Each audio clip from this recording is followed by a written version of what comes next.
time? Should schools bring back more holidays and trips abroad as part of the curriculum? Now, joining me over the telephone today is Henrietta Zavati. Henrietta is a life strategist, a personal and professional coach, educator and author. She started her career in the corporate world, working for the European Union and taking part in a number of international projects worldwide. After giving up her high-flying career, she tasted travel and never gave up since. She's lived in Egypt and Andalusia, where her discovery of life started. She's a passionate believer of following the heart. She's also a homeschooler and has home-educated her 2 children, now aged 9 and 11, and they have visited over 15 countries together and also lived abroad for 2 years. Welcome, Henrietta. Assalamu alaikum. Thank you. Alaikum assalam. How are you today? I'm well, alhamdulillah. How are you? Good, alhamdulillah, good. Thanks for joining us today. Oh, pleasure. I always love talking about travel. Yes. So your children are 9 and 11, and you've obviously travelled lots with them. What age were they when you started travelling? 2 months. 2 months old. Wow. Yes. Okay. Yes, that is young. Yes, I did my very first trip with my daughter when she was 2 for an unfortunate event to take her abroad because my father passed away. But we never stopped traveling. So I think she must have been about 14 months when we took her for a 3-week trip in the States. Mm-hmm. And so that was our first adventure with her. And ever since, I think she has just become one of our most favorite travel companions because that's what we always wanted for our children. Okay. And in your opinion, how does travel benefit children? I mean, what impact does it have on their learning and on their development? I think, travel is really the best way to learn and just really put yourself into the map. Because I have always traveled even with other children, but I think with the children, I could actually see in action how they open up, what are the things that they are drawn to, how they relate to different cultures, how they talk to people who don't speak the same language as they do. I think it is just such an amazing opportunity for truly open ourselves up to the world. I think we grow up with certain kind of suspicion as we are growing up, and I think school environment particularly is quite it's a confining place because you are in the same classroom with the same children for quite a number of hours a day. So the real interaction with the real life, I don't think it happens there. I think real interaction is when you go out to the world and do things on the go. You learn, go to markets and you taste food and you talk to local people and you pick up a couple of phrases. I think that's really, for me, is a foundational skill that every human being should have. Yeah. Okay. And what do you take into consideration when you're planning a holiday with your children? I mean, obviously, some people go for more sort of, package holidays and they're looking for a beach holiday, for instance. What do you take into consideration? Well, because we live in a city environment, I always go for 3 important things when we choose travel destination. One of them is nature, fresh food, and culture. As a Muslim parent, and because I wasn't growing up with Islam, I chose to become a Muslim much later in my life. I never had the influence of looking at Muslim heritage and culture as such in a kind of constructive way. So I wanted something different for my children. So anytime we choose something, even if it's a popular holiday destination, we would always look for Muslim heritage and what is available about Islam in that particular country. What is the perception of Muslims in that country? So something about how we place ourselves on the map when we go into that particular country. Right. So nature is something that we miss greatly. One of the reasons why we chose to live abroad was to go back to nature and spend some time with it, because I think nature itself is a teacher. Fresh food, from a perspective of learning different ways of cooking, children learning how to produce the food, how to look after their own selves, how to run a garden. All these things you can do in the UK. But I think travel, in a sense of when you go to an exotic country or when you go to a place where people actually really do live off the land and they are self-sustaining, it's just a different way of teaching children about how does actually the food come onto our plate. Yeah. Because in the city we don't think about these things. And culture in a sense of we do like going to famous sites, we have never been with a package holiday. Right. That's one of my things, is that I always exercise our creativity to kind of design our own holidays. And that also gives a lot of opportunity for children to say, well, this is what I want to do, and stand up if we say, no, that's not what we want to do. And they kind of have a little bit of a banter about, so shall we do this or shall we do that? So they are really involved in the decision making, and they have to put their arguments forward. This is why I want to do this, or I don't want to do that particular idea that you have. It's just, I think it's a very interesting and fantastic way to build a family as well. How we work together, how we argue, how we disagree, and how we come to a conclusion at the end, and we find a solution that works for everybody. Yeah. Okay. And how do you tend to book your holidays? Do you plan your whole itinerary by yourselves? I mean, you said you include your children in the decision making. I do. So here is sometimes we do crazy things. So sometimes we just know that we have a particular slot of time when we can go. And as a homeschooler, we were actually quite fortunate until recently, because we were not confined by term times and timetables. So we could really find very cheap tickets here and there. So one of the things that we do is we never used to travel in term time, which gave us a lot of opportunity to actually pick better hotels, or just because we could save on the flight. So it's on the balance, it worked out. But sometimes we also do this thing about, we just look at the map, and wherever our finger lands. Cyprus was one of our destinations like that. We had no idea why we would go. We didn't plan. But we just ended up on the map, and then the kids looked at me and they said, well, let's just go and try Cyprus. We've never done this before. And we had a fantastic time because it was so spontaneous. Wow. My daughter picked up Greek just by reading the road signs.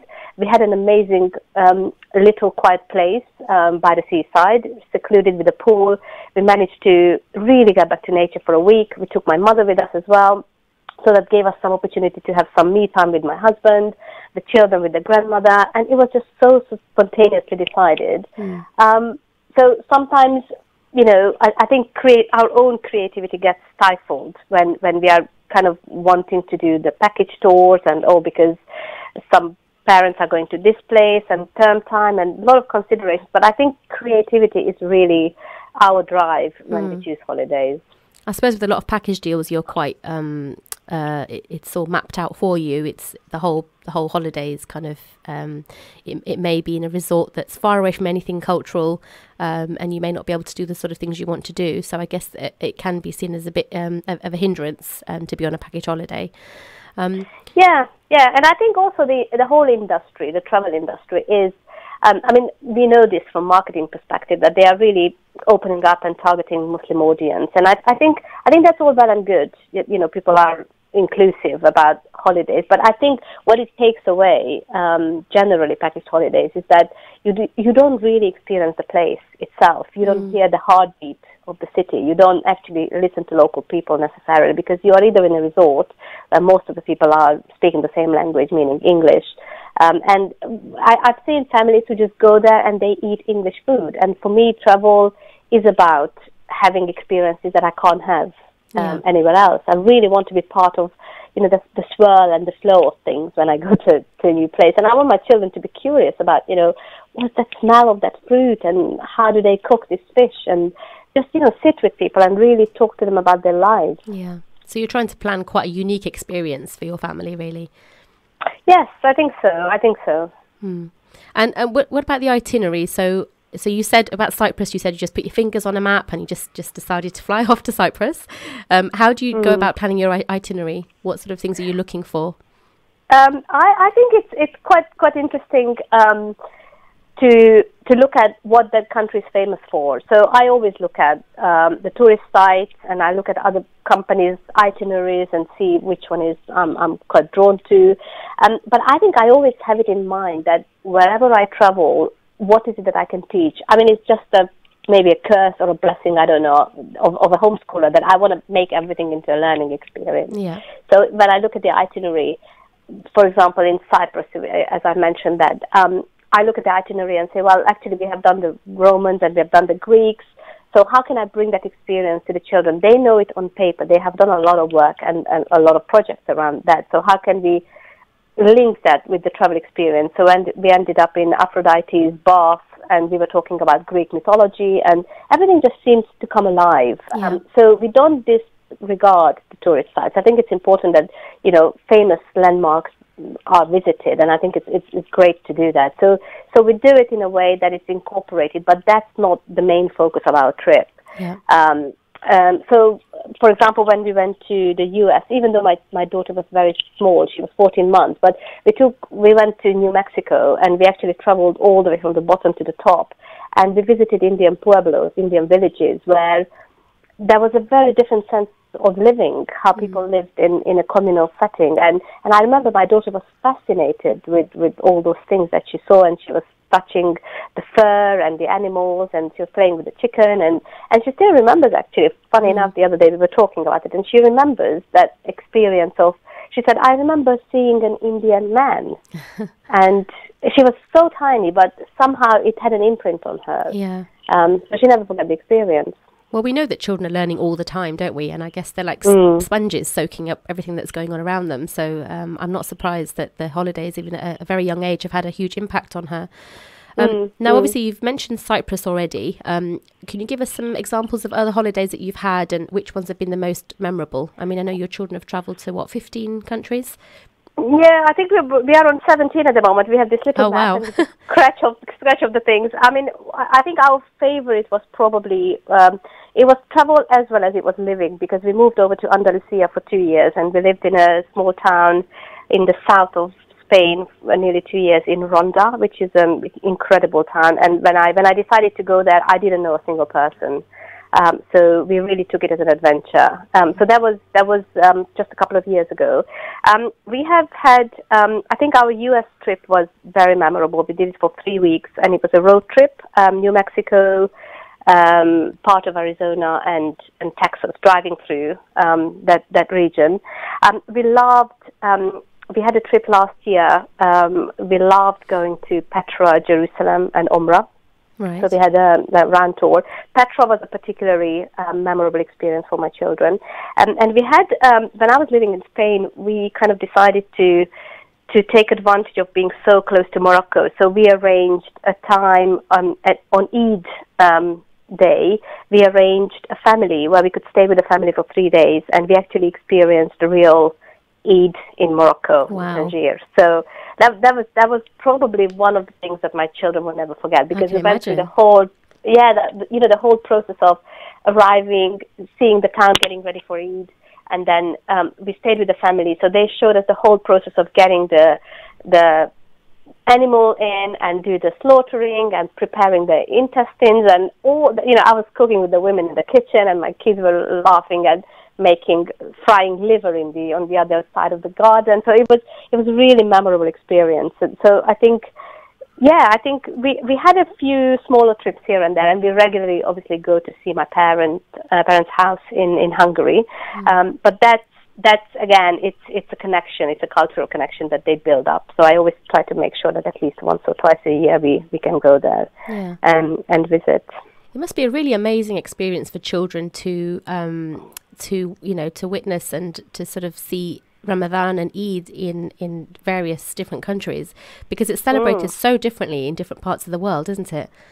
Yes, I guess so, because I think for me the interesting part of what they were doing and they were telling me about is the little things that we never notice in adults.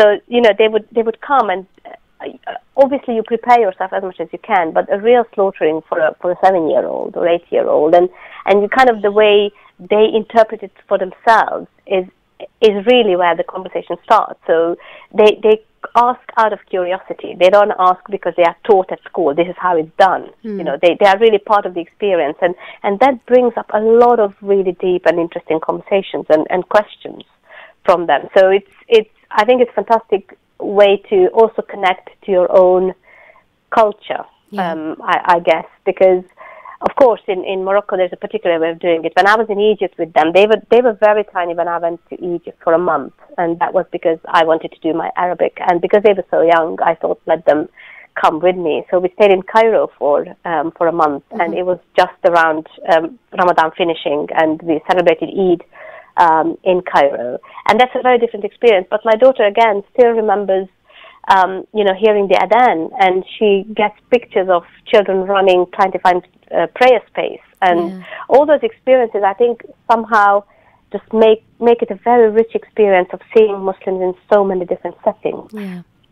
So you could actually just be visiting family and it could still be a really memorable experience for your children because you're in a completely different country and things are done differently, Eid is celebrated differently. So yeah, I can imagine. And actually kids get so excited about the little things, you know. Sometimes we think, you know, we've got to plan all these, you know, amazing full-on itineraries where, you know, you've got jam-packed days and they've got, you know, activities galore, you know, but actually it's the simple things that they remember, you know. You just saying that your daughter has memories of you know, the people that she's seen and the food that she's eaten even, you know. It just goes to show that they don't have to be big elaborate holidays. Yeah. Have you been camping with your children? That's something else I wanted to bring in. Oh wow! You know, I was hoping that this question would not come. I'm going to be honest with you. Camping is a bit out of my comfort zone because I used to camp a lot when I was a kid. Right.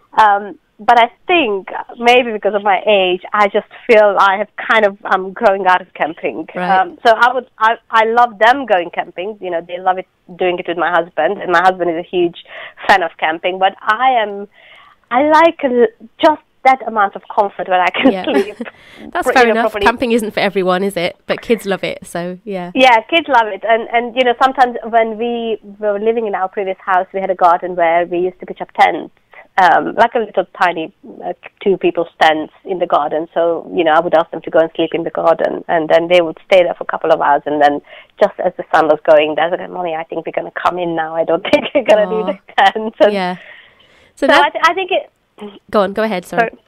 I just remember that, you know, we did the Living Islam in tents, and there was a huge challenge with that because we ended up with a tent which we were not planning. Our caravan didn't arrive. Right. And for 5 days, I think, we were just so uncomfortable, and I had to run 7 workshops, and we had a couple of talks between me and my husband, and it wasn't not fun when you have to do it on a couple of hours of sleep. So it was a real struggle. Yeah. But I think I would quite like doing a little bit more, you know, mid-range of tenting I could do. Okay.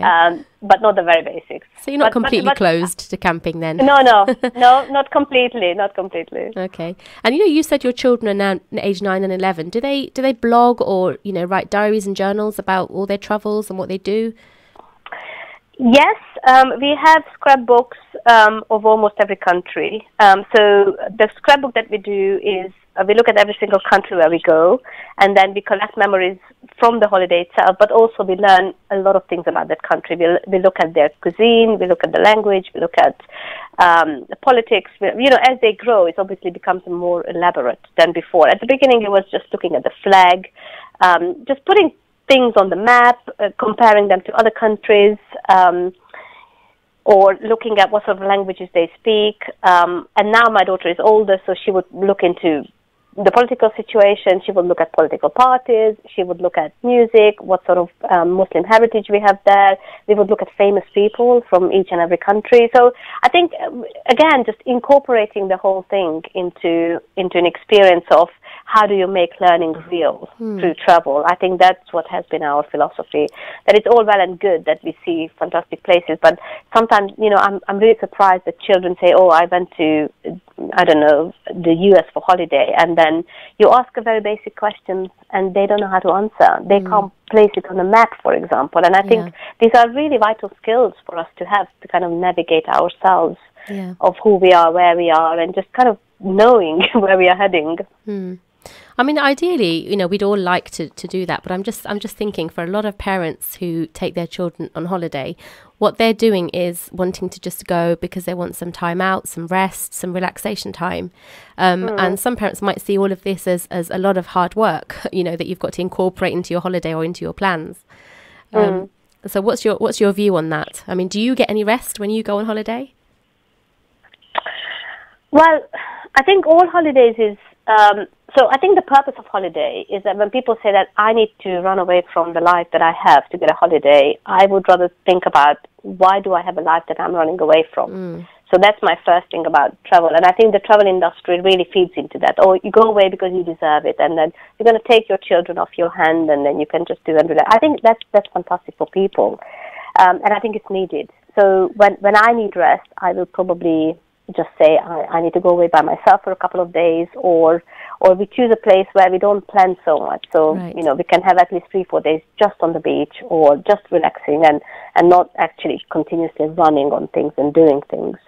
But I think it's also, for me, the whole idea of travel is about connecting with each other. I mean, especially when children go to school, they spend a lot of time away from us anyway. I already miss my daughter because she's now in secondary school, and I miss her for 12 hours a day, almost, because she goes outside of where I live, so she has to travel, and some of those times will never come back. And the experiences that you have when you travel, those are the things that hold you together as a family. And I think it's fantastic when people can just go off and do and relax, but also let's not forget that there's a connection, there's a bonding experience when you go on holiday. And I think if you do it consciously, that, children don't really want stuff. Children want experiences. And I run my family on this philosophy that I don't buy stuff for my children necessarily. I buy them experiences, because I believe that's what stays with us. I don't think they will remember the Lego that I bought them last week, but they will remember a fishing trip, or they will remember the biking that we did, or they will remember that we went on the top of a mountain. So I think it's just for parents to really be conscious that we have a very limited period of time while we can be with our children and build up these connections, because once they grow, they are grown, they will be leading their own lives. So for me, that really is essential when it comes to travel. Okay, so it's all about enjoying that time with your children, really bonding and spending time with them. Okay. Have you specifically travelled to any poverty-stricken areas? And what impact do you feel that this had on your children? Well, we had a quite interesting experience when we were in Spain. I was away for a couple of days, and my husband was staying with my children in Alicante, which is in the south. It's a port city, and because it was a Jummah day, it was a Friday, they were looking for the mosque. So they went to the so-called Muslim area where they were expecting the mosque to be. And they stopped a lady asking her about the mosque.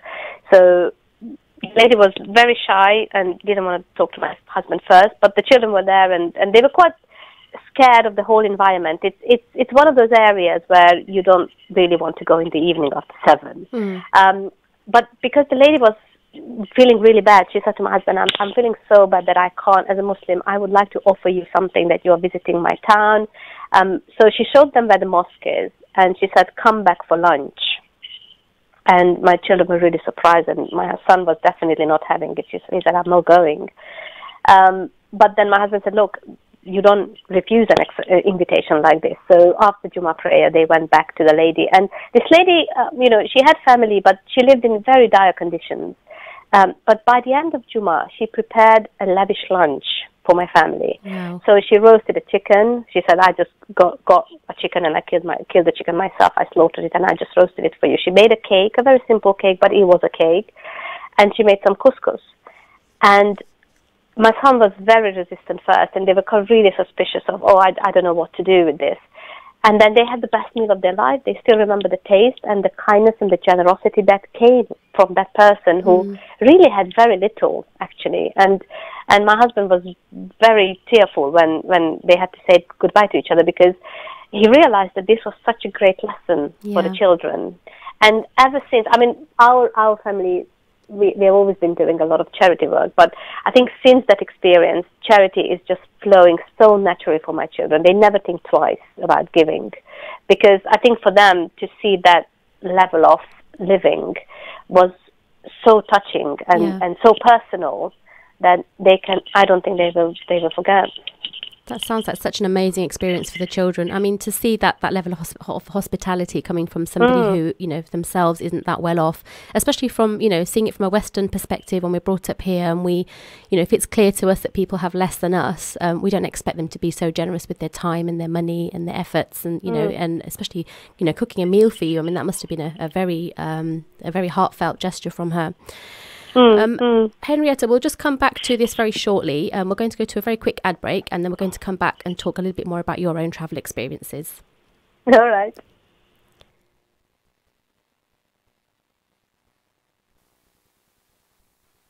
Stay tuned to Salaam Radio after this short ad break.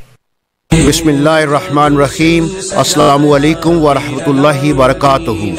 Urse Mubarak of Khwajgan Neriyan Sharif, Sheikhul Alam Pir Alauddin Siddiqui Rahmatullah alayh, under the supervision of Hazrat Allama Pir Dr. Sultan Al Arifin Siddiqui Sahab, Sajada Nasheen Darbare Aliya Neriyan Sharif, taking place on Saturday 3rd February at Jamia Masjid Gamkhol Sharif, Birmingham. 2 coaches will leave Peterborough at 10:30 a.m., one for men and one for ladies, and it is free of charge. For more information on the event or transport, please contact Faisal Hussain on 07811117786. Sisters can contact this number 07424403527. That's Urse Mubarak of Khwajgan Neriyan Sharif, Sheikhul Alam Pir Alauddin Siddiqui Rahmatullah alayh, taking place on Saturday 3rd of February at Jamia Masjid Gamkhol Sharif. A great spiritual gathering. Everyone is welcome. Sadly, millions of orphans living in the poorest countries lack the necessary support for a healthy childhood. These children have to endure lives of hardship without the basic necessities that would help them to grow, to learn, to live. Let's show them that we do care. Let's brighten up their future. Call 0161 225 0225 or visit humanappeal.org.uk. Are you looking for a fun, loving and professional nursery? Then call Bright Bambini Montessori on Peterborough 306565. Teaching EYFS curriculum and Ofsted approved. We also offer Forest School and Arabic. Limited free funded places available. Call 01733 306565 or email info@bbmc.uk. Bright Bambini Montessori.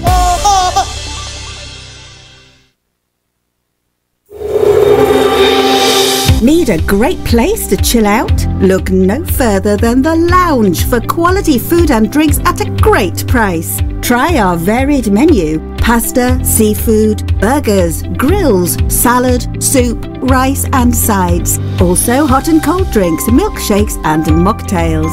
Leave room for our exquisite desserts. The Lounge, 417 Lincoln Road, Peterborough. Call 01733 709 306 to order for delivery. The Lounge, friendly service with a great atmosphere.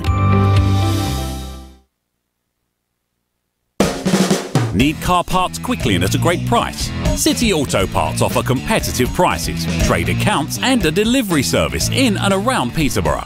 For all your parts and accessories requirements, visit City Auto Parts, 30 Fitzwilliam Street, Peterborough, PE1 2RX. Call us on 01733 347711 or visit www.cityautoparts.co.uk.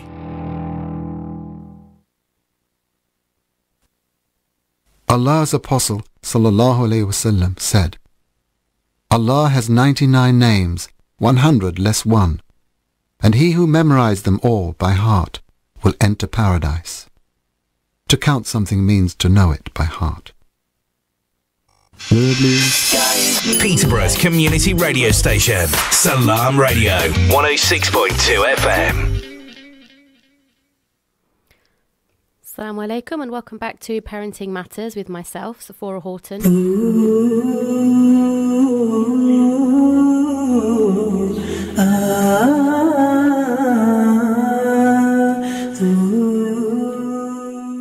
Assalamu alaikum and welcome back to Parenting Matters with myself, Sephora Horton. You are listening to Salaam Radio on 106.2 FM in Peterborough and to Inspire FM in Luton on 105.1 FM.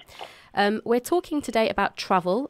We've got a wonderful guest who is on the telephone sharing with us her own experiences of travelling all over the world with her own children.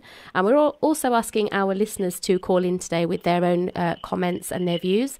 And we're asking, what experiences have you had of travelling with children? Have you had difficult plane journeys with little ones? What were your coping strategies? What can you share with our listeners today? We're also asking, do children learn more through travel than they would in a classroom environment? Are schools too harsh in restricting families from travelling in term time?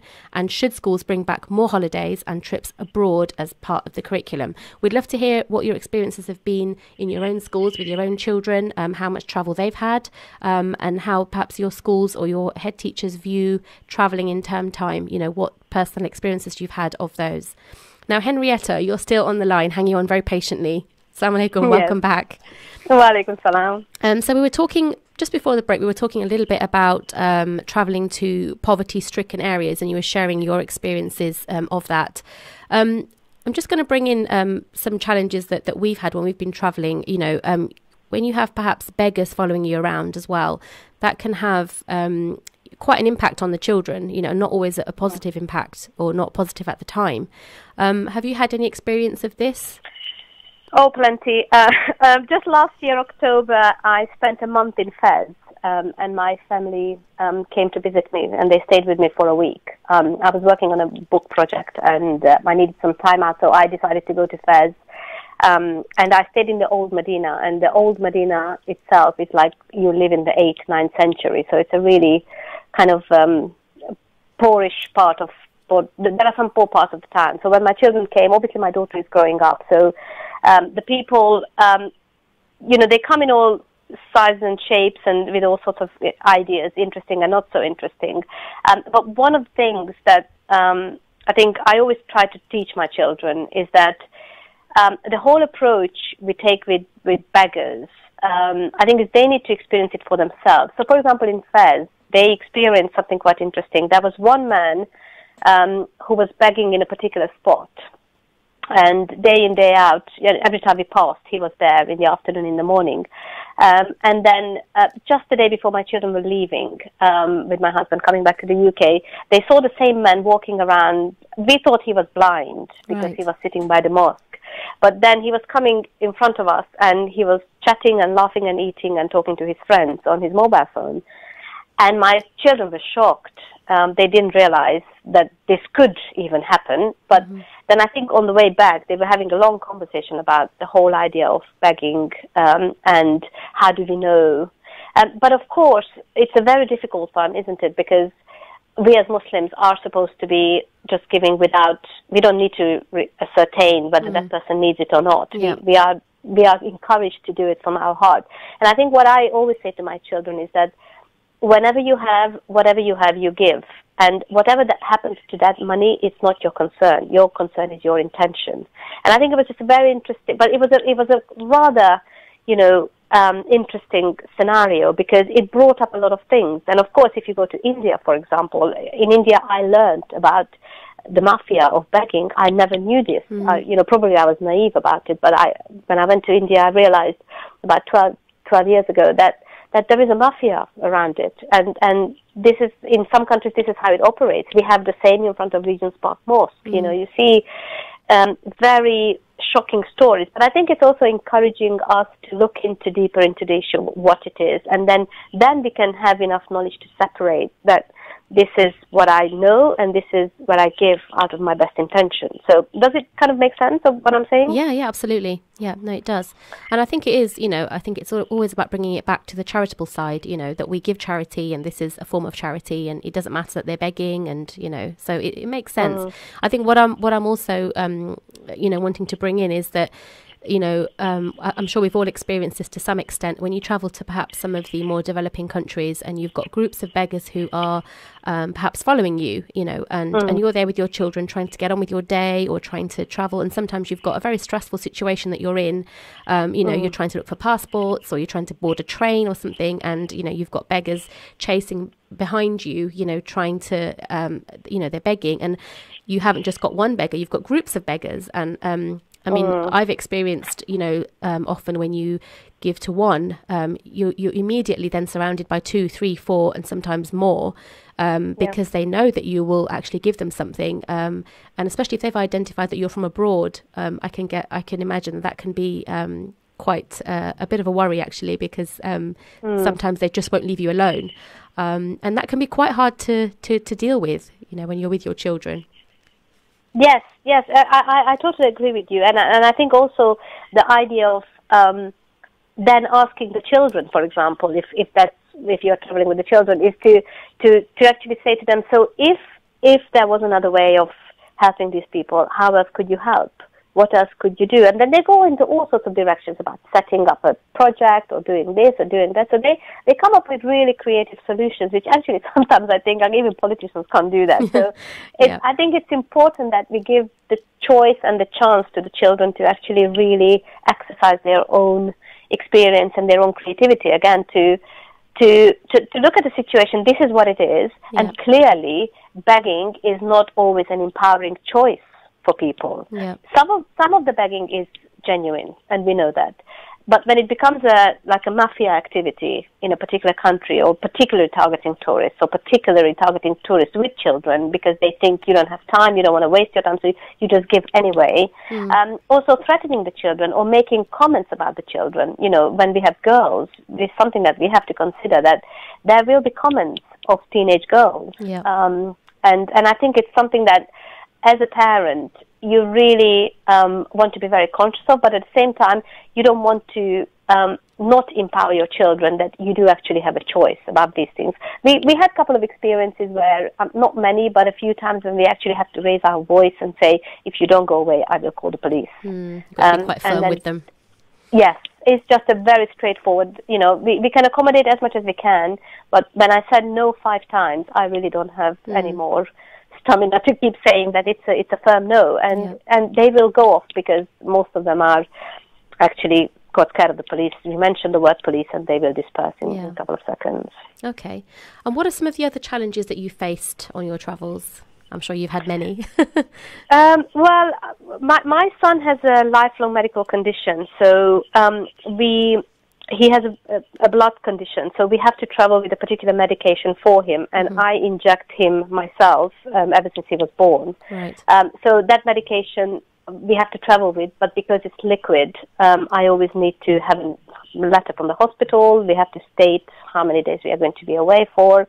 And just traveling, I mean, one of our suitcases is just full of his medication wherever we go, because we have to take it with us. So on a personal level, it was a lot more difficult when he was younger, because you know, you need your suitcase space, but then we had to fill up half of the suitcase with his medication. I think generally, that was my biggest challenge in terms of my personal freedom. I felt like it was kind of cut off, that I just can't just shoot off and do whatever.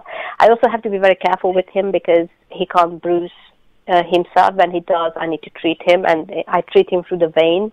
So that's a particular thing. When you are not in a clean environment, it's very difficult to do. It has to be sterile. The needle and everything needs to be in a sterile condition. So that's a bit of a confinement. But at the same time, I just want him not to feel that this is a unique thing. So he's careful, and so that's one of the biggest challenges. So he can't do, for example, contact sports. I can't just sign him up for a judo class or any like contact sports, in the sense of even rugby or football would be a no-go for him. So when we go for a particular area for holidays, we have to look for sports which he can do. He's a very sporty and a fantastic swimmer. He loves everything sporty. So we look for something for him that he can really enjoy, but whereas horse riding may not be the best option for him. So that, in a sense, is a lot of negotiation, and we always need to make sure that he has enough physical activities to do when we go. So you're quite an inspirational example, actually, for our listeners then, because, you know, if you've got a child with a medical condition like that, and you've travelled so much with him, I guess, you know, there really should be no excuses if you know, for a child without medical conditions. I mean, it shouldn't be anywhere near as hard. I'm sure you've been through many struggles along the way. We have. I mean, on an emotional level, it is an ongoing thing for us. But at the same time, I think I have a maybe a slightly different take on travel. I believe that sometimes parents spoil the children. if you see what I mean. It's like, for example, we go on a plane journey, and then parents are arming themselves with iPad and this pad and iPod and all the other stuff. So by the time they get on the plane, the children have had, I don't know how many hours of gadgets, and then they get on the plane, and then it's also gadget time. You know, there is not really any time to help the kids to observe what's going on around them. So I never made fuss with my children when we were traveling. I didn't take special toys. I didn't take special anything, really. Even when we were moving to Spain, it was hilarious because I said to them, look, we are going by car.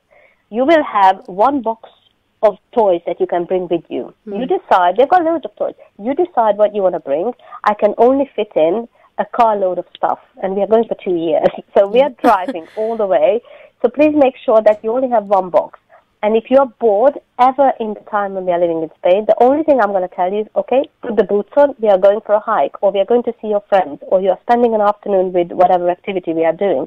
I am not taking stuff to make you feel special, because for me, that's just taking the attention away from the actual experience of travel. So, for example, we make up games. Now it's a little bit difficult because they are older. Obviously, it's not like I Spy anymore because you know, they are much older. But we do things. You know, we talk.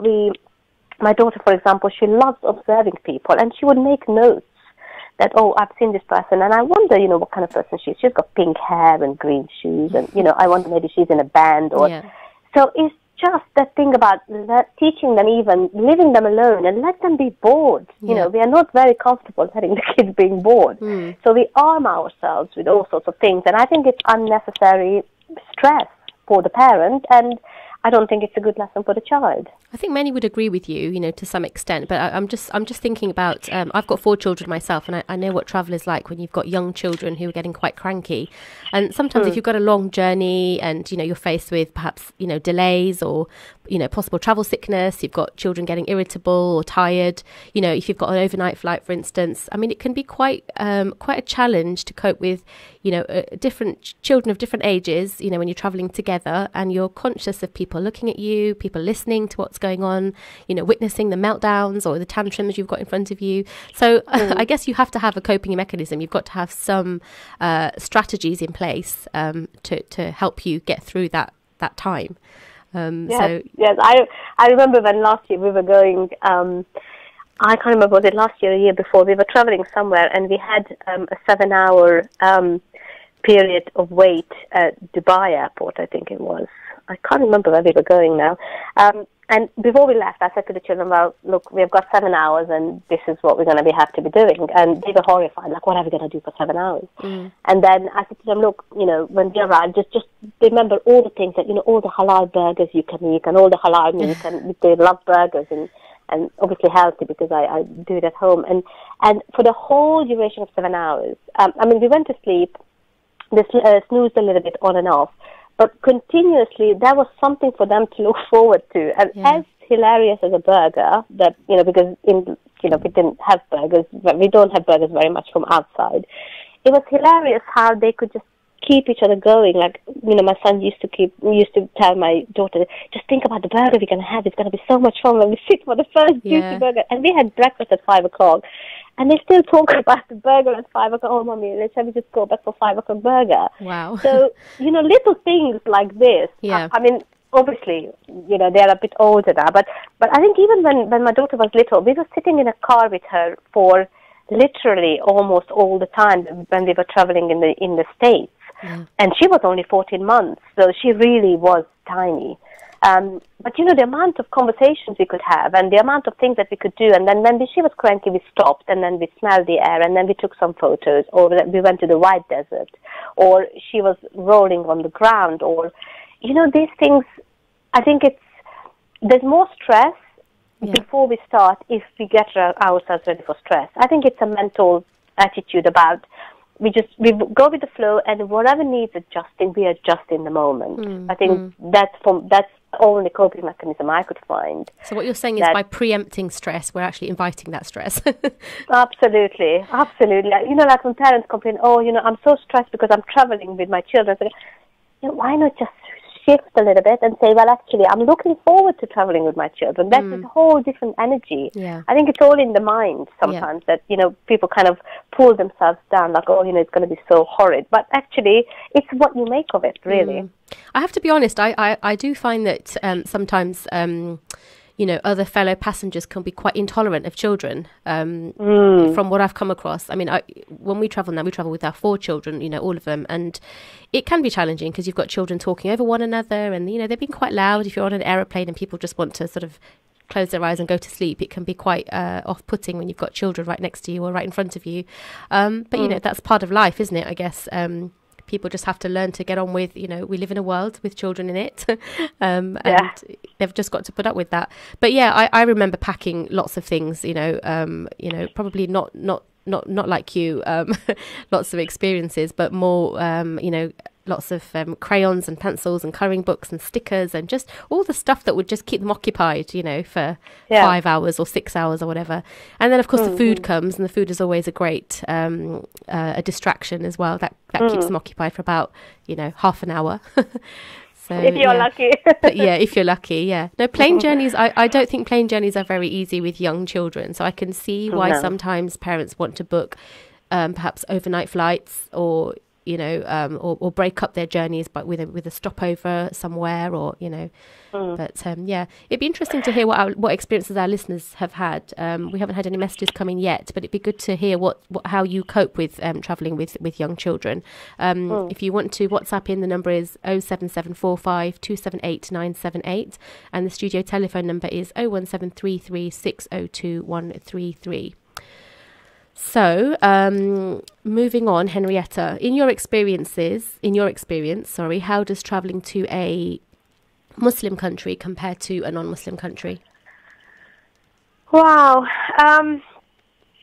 Well, as I said, for me, there's always a sense of it's a little bit of a Marmite situation in my experience, because there's always this sense of looking forward to going to a Muslim country, but there's also almost an equal amount of dread of, oh, well, there will be certain things done in a certain way that I'm not used to, because I come from a very different culture, and certain things are just... I mean, I remember when I became a Muslim, I went to Egypt, and I was there nearly a year. I gave up my career in the European Union, and within a couple of weeks I was on the plane. I was going to Egypt. I just became a Muslim, so I said, no, I'm going to go and I'm going to live with Muslims, and I'm going to figure out this whole Islam thing. So I arrived, and of course everything is done so differently, and for me, really strange things they kind of shocked me at first, because I didn't really know that men walk holding hands, and, you know, it's not something I've ever seen in my life. And so a lot of these things were quite different. But then I think overall, what I always feel is that somehow there is a sense, there's a different pace, there's a different rhythm you pick up, I think, when you go to a Muslim country. You don't need to worry about the food, you don't need to worry about the basics of finding a mosque, going to pray, because it's just a done thing. So that makes some part of your life easier, I think. You don't need to do special arrangements for food, or you don't have to worry about any of those, the necessities that you as a practicing Muslim want to bring in. And obviously, if you have the children with you, you want to teach them that when it's prayer time, our internal clock becomes different in a Muslim country. Whereas in a non-Muslim country, I'm guessing there's a lot more kind of noticing about how I need to do things, where do I need to go, a lot more arrangements and organizing and research before I go, where are the places where we can go and eat without any problems. You know, but the other side of things is that I really struggle sometimes in Muslim countries. I struggle with basic hygiene and some of those things that are not... I mean, when we went to Bangladesh, for example, we stayed in Bangladesh for 10 days, and we stayed in the village, not even town. We stayed in a proper village where there was no electricity, and that was one of the best experiences I have ever had. And I could really be part of nature, and part of nature was to wake up with the sun and go to sleep with the sun, because there was no other way of surviving the day, you know. So, and then you hear the adhan, and you hear all sorts of wonderful things, and then people visit you, and people practice things like they rest between Asr and Maghrib prayer. So there was a very different rhythm, which we really love when we do it in a Muslim country. I don't think it's anything to do with the people. I think it's just how societies work. And Muslim society has a very different structure, whereas Western society is you make Islam part of it, whereas in a Muslim society, you are already part of it, if you see what I mean. You don't need to make an extra effort. And I think it relaxes in some ways, and it's also, it brings up different things. So just being conscious of it really helps me to see this and teach my children as well, as much as myself, so what is the rhythm I want to live by? What kind of pace do I want to follow in my life? And sometimes, I find myself when I come back from a Muslim country from holiday, I come back here and I miss some part of it. That, the pace here is very differently set up. The structure feels a lot more rigid. So definitely pros and cons to travelling to a Muslim country. Yeah, I would say, like with everything else. Yeah. Okay. And are there any specific countries that you'd recommend to our listeners for travelling to with children? Any advice specifically for families? I think, so partially because of the culture and because I know the place very well, a very, very child-friendly place is Andalusia, which is the southern part of Spain. They love children there, and there's plenty to do. A lot of Muslim heritage, a lot of nature, fresh air, fresh food. I think it's a really easy space to go, easy to drive, easy to bike, do lots of activities. So Andalusia is definitely one of the things that I would recommend for people. I think Sri Lanka is fantastic for wildlife. Sri Lanka? And also Sri Lanka, right, yes. Okay. The elephant sanctuaries and different cultures, talking to them about different religions and how they live together. Seeing that in action in Sri Lanka, I think that was a really quite memorable experience for us. I would definitely recommend my biggest thing that I would always tell people, that travel with your children when they are young. Yeah. Because after they hit a certain age, it's a lot harder to organize and find activities, and after a while they just don't even want to travel with you anymore, to be honest. Yeah. So while they are young, meaning, as far as you can go with them, travel with them from a very early age. I would certainly recommend Petra. Petra in Jordan, in Jordan. It was a very peculiar, it's a fantastic way to learn about early civilizations, because the Nabateans obviously set up a fantastic society. And before we traveled, we found amazing documentaries about Petra and how they mastered the irrigation system and how they were looking after the land and how the whole society worked. Yeah. It was just fascinating. So because it's not something that you would see in any other part of the world, just the architecture itself is stunning, but the whole area of walking it through and learning about it and experiencing it and being in that vast field and just looking at the colors of the stones and just watching the sun going down. It's having the tea with the Bedouin tribe. It's just one of those experiences that really puts your life into perspective. So, and it's again amazing. Easy with, yeah. I mean, it's really easy with the children because all you do is really just let them loose and they can run it, and there's no danger as such. So they can roam freely. There are lots of people who still live there, so they can talk to them. They can do business with them. They can buy things. They can just really enjoy that lifestyle, the Bedouin freedom. So I would definitely recommend that. Okay. Well, it sounds like, we could talk to you about your travel experiences all day, Henrietta, but unfortunately we've run out of time, so we are going to have to leave it there. But thank you so much for joining us today and for sharing all of those amazing things with us, and for all of your advice as well to families with children. Thank you for having me. Thank you very much. I just have to add here as well, for the benefit of our listeners, that all holiday experiences shared today are personal experiences only. If anybody wishes to travel to any of the destinations on the show today, they should do so, with their own responsible methods, and carry out your own extensive research. Ensure that you feel comfortable and safe about where you're travelling to. Salaam Radio do not endorse or promote personally any holidays or travel destinations or airlines. Now, just before we go, I wanted to share very quickly the details of an event we have coming up. Visit My Mosque National Open Day at Masjid Khadija. That's on Cromwell Road. That's going to be on Sunday the 18th of Feb from 11 a.m. to 5 p.m. Everybody is welcome, Muslims and non-Muslims too. You have the opportunity to explore the mosque, understand more about the Islamic faith, observe Muslim prayers, view some displays.